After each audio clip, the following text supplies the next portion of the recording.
Seperti mana yang sedia anda maklum bahawa malam ini berlangsungnya mesyuarat Majlis Kerja Tertinggi UMNO.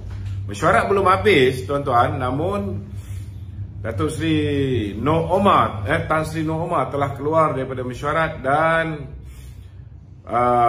kecoh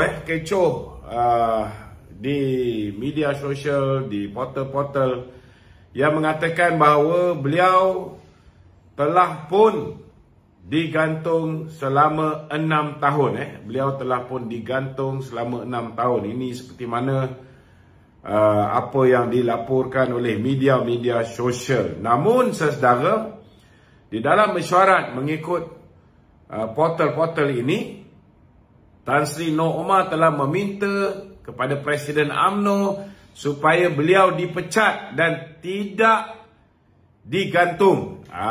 Ini sudah menjadi satu cerita lain. Saya yakin ramai nak tahu kenapa dia nak supaya dipecat dan tidak bersetuju digantung. Ini yang kita nak ulas pada malam ini.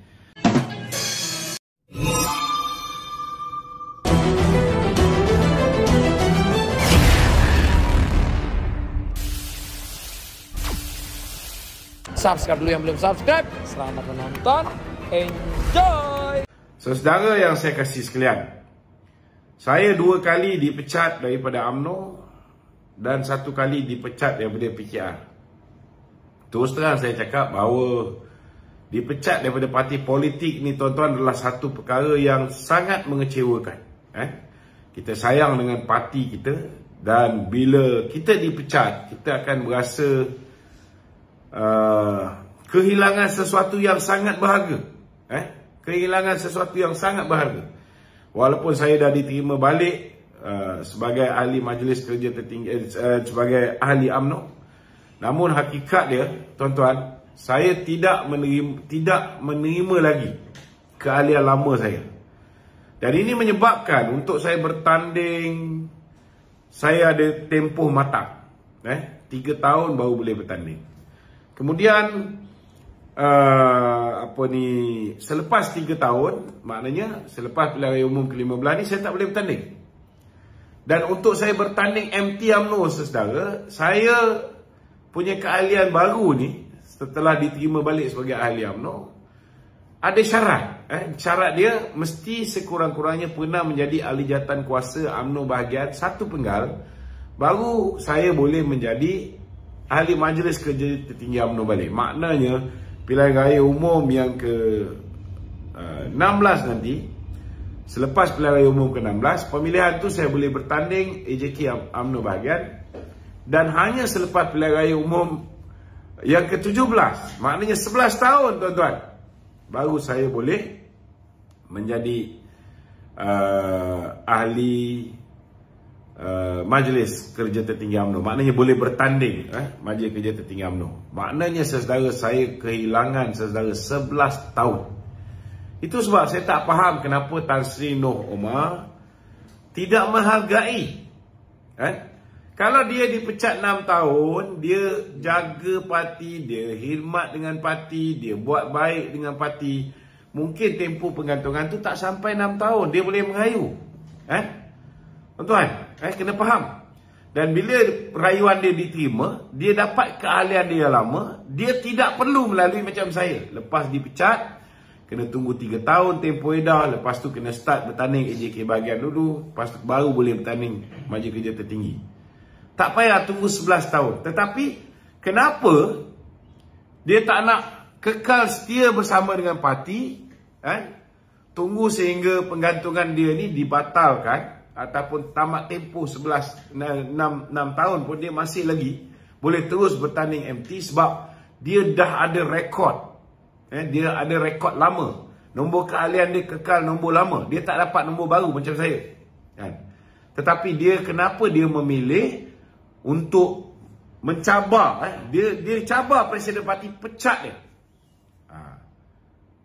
Saudara, bagi saya, kalau tanya dengan saya sebagai orang politik, saya tahu tujuannya hanya satu tuan-tuan. Kalau dia digantung, dia masih lagi bersama dengan UMNO, Cuma keahliannya digantung selama 6 tahun. Maknanya, kalau pilihan raya negeri yang akan datang, dia bertanding atas tiket bersatu ataupun Perikatan Nasional, maka dia secara automatik keahlian UMNO-nya tergugur. Tuan-tuan, keahlian UMNO dia tergugur. Itu sebab dia minta supaya dirinya dipecat. Bila dia dipecat, tuan-tuan, saudara, dia boleh bertanding terus. Orang takkan tuduh dia mengkhianat. Dia boleh terus bertanding atas tiket Perikatan Nasional, dan lepas tu dia boleh mohon jadi ahli UMNO dan dia tak terikat. Sebab kalau orang yang bertanding atas tiket parti lawan, saudara, dia nak masuk UMNO balik ni, dia ada macam-macam restriction dia. Jadi bagi saya simple lah, tuan-tuan. Kalau orang tu setia pada UMNO, dia tetap akan kekal dengan UMNO. Tak kira lah dia digantung 6 tahun ke, dia dipecat ke, dia tetap akan istiqomah bersama dengan UMNO. Tetapi kalau hati dia tu sudah bersama dengan Perikatan Nasional, lebih-lebih lagi dah tak dapat jadi calon di Parlimen Tanjung Karang, kan? Sudah pastilah, tuan-tuan, dia mengharapkan dalam pilihan raya negeri yang bakal berlaku selepas Hari Raya, seperti mana yang diungkapkan oleh Datuk Seri Amiruddin Syari, yang mengatakan bahawa Dewan Undangan Negeri Selangor akan dibubarkan selepas Hari Raya Aidilfitri. Maknanya itulah sebenarnya target Tan Sri Norma. Ini bacaan politik saya. Bacaan politik saya mungkin silap, tetapi percayalah, tuan-tuan, saya yakin Tan Sri Norma akan bertanding atas tiket Perikatan Nasional dalam pilihan raya negeri Selangor yang akan datang. Itu sebab dia begitu gairah meminta supaya dirinya dipecat, supaya dia ada peluang lagi untuk bertanding dalam pilihan raya negeri yang akan datang. Tuan-tuan, puan-puan yang saya kasih sekalian, saudara, ramai masih lagi beranggapan. Kita tengok kenyataan yang dikeluarkan oleh Arman Azhar. Arman Azhar ni, saudara, kita pun tahu dia antara orang yang rapat dengan mantan Perdana Menteri Datuk Seri Ismail Sabri, dan juga merupakan orang yang juga rapat dengan Tan Sri Norma. Dalam kenyataan yang beliau keluarkan hari ini dalam sinar, beliau mengatakan, saudara, beliau mengatakan bahawa perlu diadakan pemilihan pembersihan parti. Dia kata perlu. Yang tu baguslah, kan? Cuma dia kata jangan pula kita ambil tindakan kerana perbezaan pendapat. Saya nak tanya dengan Arman ni, kan? Siapa yang berbeza pendapat? Siapa yang diambil tindakan oleh parti yang berbeza pendapat? Kita nak tanya dengan Arman Azhar. Tolong nyatakan. Siapa yang dipecat bukan kerana masalah disiplin parti? Tolong beritahu. Norma, tuan-tuan, walaupun dia menggambarkan dalam kenyataan dia seolah-olah dia diambil tindakan, dipanggil oleh lembaga disiplin parti kerana dia tak bangun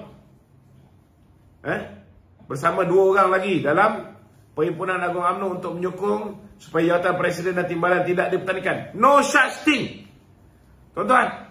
Bukan kerana itu. Dan pada 30 hari bulan Januari ini, beliau sepatutnya dipanggil menghadap Jawatankuasa Disiplin bersama dengan anak dia dan 2 orang lagi, ahli UMNO bahagian Tanjung Karang. Bukan kerana dia tak bangun, tidak menyokong usul supaya jawatan Presiden dan Timbalan tidak dipertandingkan. Itu betul. Itu berbeza pendapat. Tak ada orang diambil tindakan disiplin kerana berbeza pendapat. Tak ada. Tidak ada orang diambil tindakan disiplin kerana berbeza pendapat. Tetapi apa yang dia buat kepada calon Barisan Nasional Tanjung Karang, Datuk Habibah, itu yang menyebabkan ucapan-ucapan dia ketika pilihan raya itu menyebabkan beliau dihadapkan ke jawatan kuasa disiplin parti kerana beliau dianggap telah mensabotase parti. Dan Arman pun mengatakan bahawa sepatutnya seseorang itu dihadapkan ke jawatan kuasa disiplin parti. Saya nak tanya dengan Arman Azhar, bila mana saya dipecat oleh parti kerana saya membantah kerjasama dengan Tun Dr. Mahathir ketika itu, ada tak saya dibawa kepada jawatan kuasa disiplin parti? Tak ada. Tak ada, tuan-tuan. Saya nak beritahu, ada keputusan yang perlu dibawa kepada jawatan kuasa disiplin parti, tetapi ketika ketiadaan Perhimpunan Agung UMNO, Majlis Kerja Tertinggi UMNO adalah badan yang paling tinggi yang boleh membuat sesuatu keputusan, dan keputusan Majlis Kerja Tertinggi UMNO adalah muktamad dan tidak boleh dicabar. Takkan ada jadi Majlis Kerja Tertinggi UMNO, Arman tak tahu benda ni, kan? Dia sepatutnya sebagai ahli MKT dia tahu, dia tahu. Dan saya nak beritahu dengan saudara Arman Azhar ini, walaupun sekarang dia dah buat U-turn, dah bersama dengan presiden, agaknya saya pun tak tahulah, sebab seperti mana yang diungkapkan oleh Hamzah Zainuddin, yang penting niat. Jadi disebabkan kita tidak ada satu alat yang boleh detect niat seseorang tu jujur ke tak jujur ke, ikhlas ke tak ikhlas, tak ada alat tu, jadi hanya dia je tahu, Saya cuma nak nasihat satulah, kalau kita dilantik, buatlah perangai macam Majlis Kerja Tertinggi UMNO yang dilantik, sedar diri sikit, buat perangai macam ahli Majlis Kerja Tertinggi UMNO yang dilantik. Bertanding kalah, dia bertanding, dia kalah. Jadi dia kena sedar bila dia dilantik, dia kena ikutlah presiden. Sepatutnya dia menyokong usul-usul yang dibawa oleh presiden, polisi-polisi yang dibawa oleh presiden. Itu yang sepatutnya. Ni kenapa aku dah pakai misai dengan topi TikTok. Sepatutnya dia sokong. Tapi malangnya, tuan-tuan, bila presiden minta supaya parlimen dibubarkan, kita lihat beliaulah antara champion yang membantu usaha-usaha membisikkan ke telinga Perdana Menteri supaya pilihan raya dilengahkan, supaya kita pun tahu dia pun mengharap Dato' Seri Ismail Sabri kekal sebagai Perdana Menteri. Kita pun tak tahu apa sebabnya, mungkin ada benda-benda yang belum settle ke, projek yang belum dapat surat GST ke apa, surat SST ke belum keluar ke, apa benda setuju terima belum dapat ke apa. Kita tak tahu. Hanya dia je tahu. Persoalan dia, tindakan dia sebagai seorang ahli Majlis Kerja Tertinggi lantikan yang tidak bersama dengan presiden ketika itu, walaupun sekarang dah U-turn, itu pun tak sepatutnya berlaku, tuan-tuan. Tak sepatutnya berlaku. Okey, itu mukadimah saya pada malam ni. Sesiapa yang ada soalan, bolehlah ajukan soalan anda di talian 011 35954 044. Silakan. Ya. Arman ada cakap tu dalam pernyataan dia dekat Sina tu, dia kata bagi yang memberi pandangan, cadangan serta kritikan, saya rasa mereka perlu diberikan tindakan amaran keras, tidak sampai ke arah penggantungan serta pemecatan tu. Saya tak setuju. Saya tak setuju. Kalau orang bagi pandangan, apa kejadang kau nak ambil tindakan pecat atau gantung? Kalau orang bagi pandangan, kau tak sepatutnya pecat dan tak sepatutnya gantung. Seperti mana aku dulu bagi pandangan, tak sepatutnya dipecat dan digantung. Tapi kenapa Arman diam? Betul lah. Kita dah cakap kerjasama dengan Mahathir ni hancur parti. Kita dah cakap. Masa tu dia tak pakai dalil tu. Ni masalah dia. Masa tu dia tak pakai dalil tu. Yalah, tengah lebat masa tu kan. tengah enjoy dia punya apa Porsche apa 911. Dia belum MKT lagi betul tu? MKT. Dia jadi MKT kena tahu sebab apa? Dia dilantik menjadi Setiausaha Perhubungan Negeri Selangor. Ketua-ketua bahagian tak puas hati. Itu sebabnya dia tukar dengan Johan. Johan pergi Setiausaha Perhubungan Negeri, bagi dia jawatan MT. Itu punca dia dilantik sebagai MT. Mula-mula dia bertanding, kalah. Okey? Di Noma tadi tu, dia minta diri dia dipecat, tak nak gantung-gantung lah.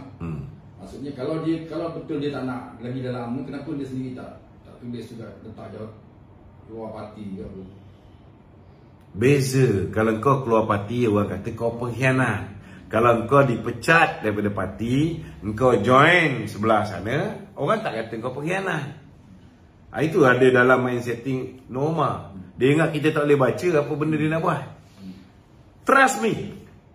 Next election, dia akan contest sit down di Tanjung Karang atas tiket PN. Takkan nak tanya atas tiket PH pula. Okey.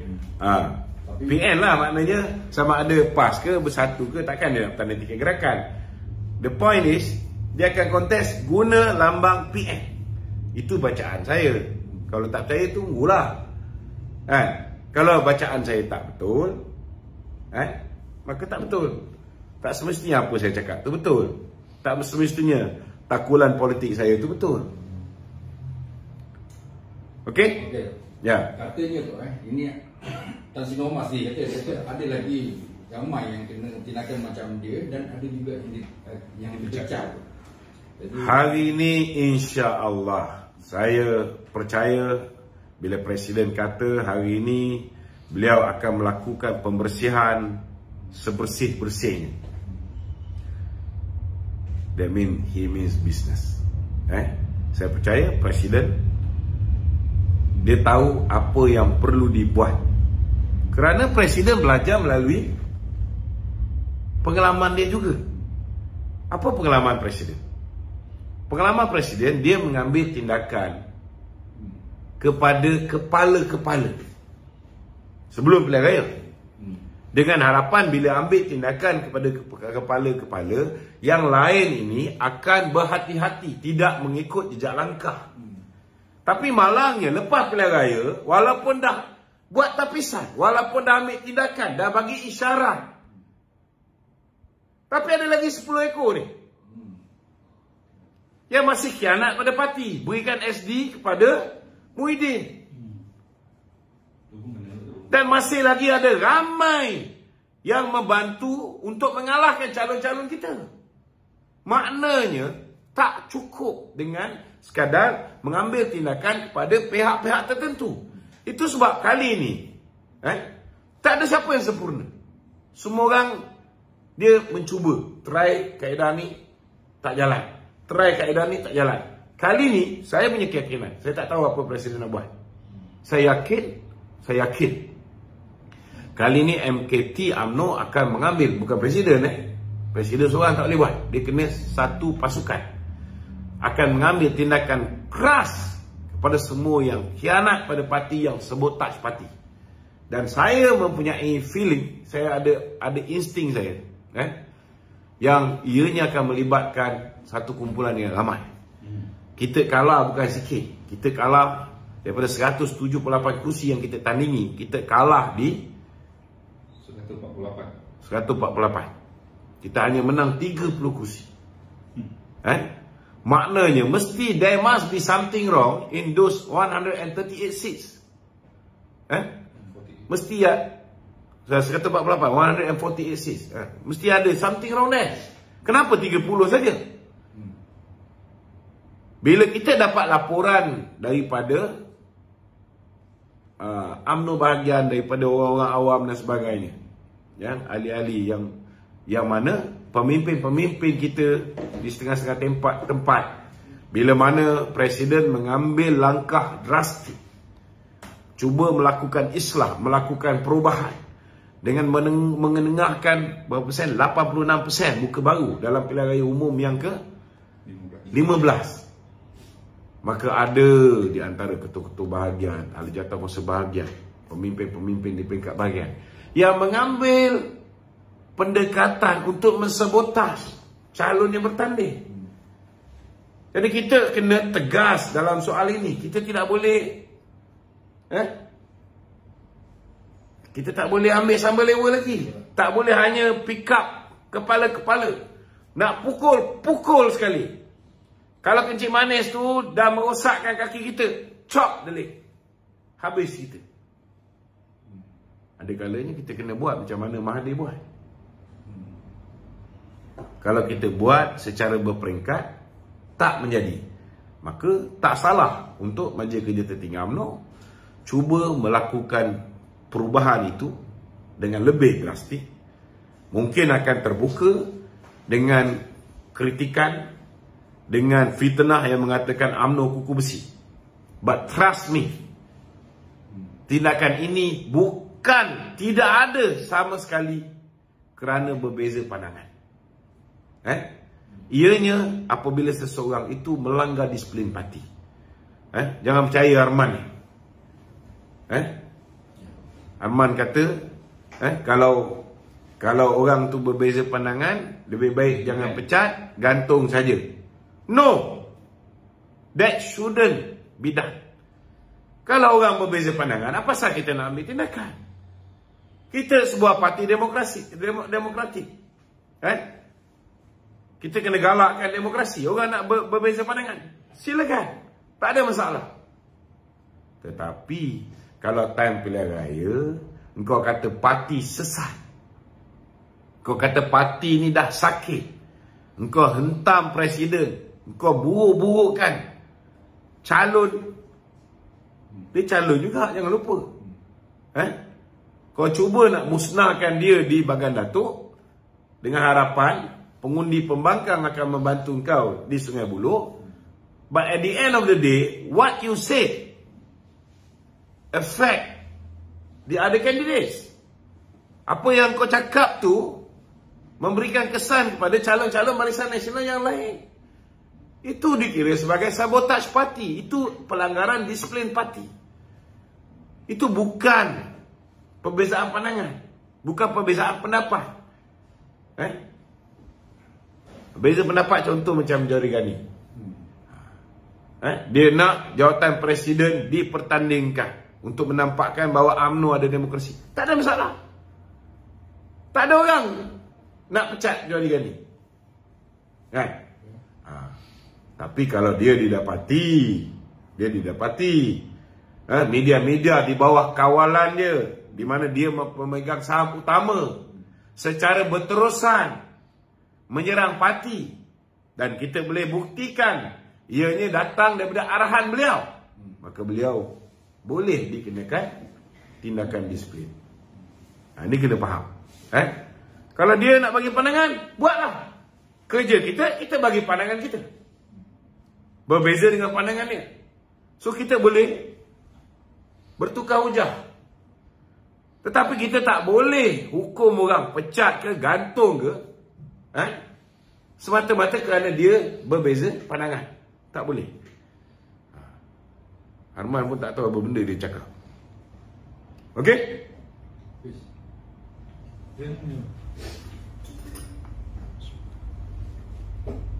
Adakah kemungkinan besar yang diambil tindakan seperti digantung ni akan mencontohi apa yang tindakan yang dibuat oleh Tan Sri Mohd dari pecat juga? Kebetulan Tan Sri Mohd ada dalam mesyuarat MT. Bolehlah dia minta supaya dia tidak digantung, pecat terus. Ketika itu mungkin presiden parti ada dalam tu. Mungkin dia pun cakap dengan yang lain-lain, okeylah dia nak kena pecat, kita setuju je lah. Mungkin, aku tak tahu, aku bukan MT. Dulu pernah, dulu.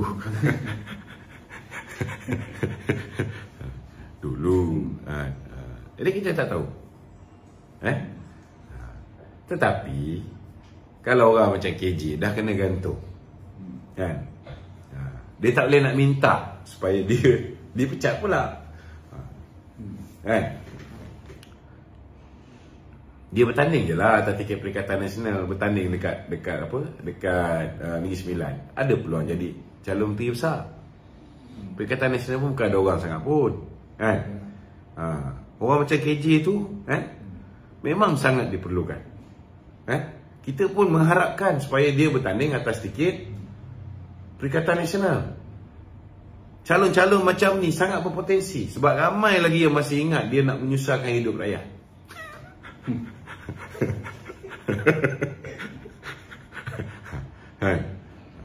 Dia berjanji nak menyusahkan hidup rakyat yang tak nak vaksin. Hari ni alhamdulillah, dalam kes mahkamah saya hari ni, ada seorang doktor ini, akhirnya dia mengakui bahawa kebarangkalian seseorang yang mengambil vaksin itu mungkin akan wujud blood clot ataupun darah beku. Kebarangkalian tu ada. Itu cukup lah.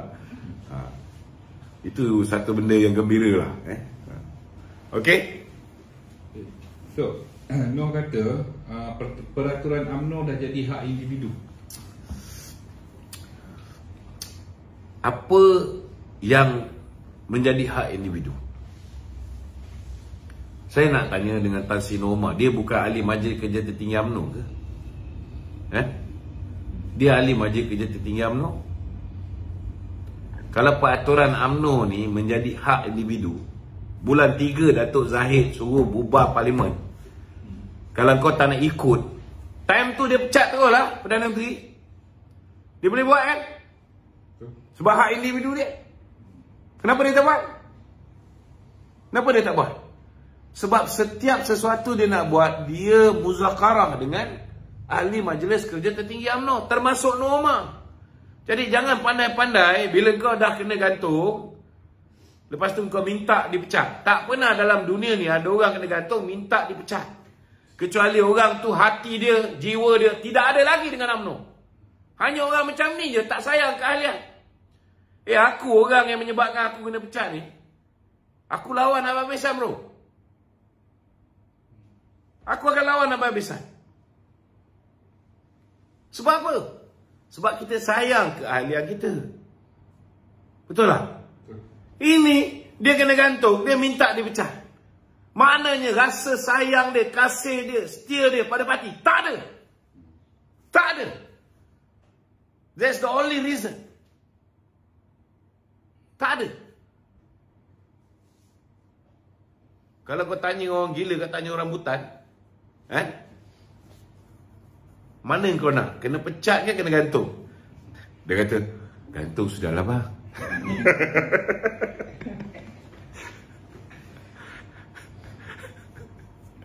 Okey. Ada lagi?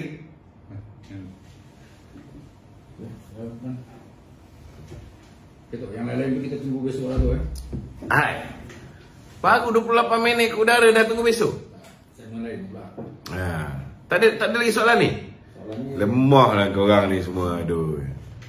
Saya nak mempelawa kepada individu-individu yang boleh menghasilkan soalan-soalan.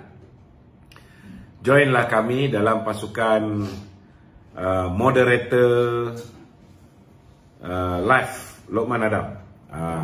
Kita perlukan orang yang boleh buat soalan ni, sebab kita memang kekurangan orang yang boleh buat soalan.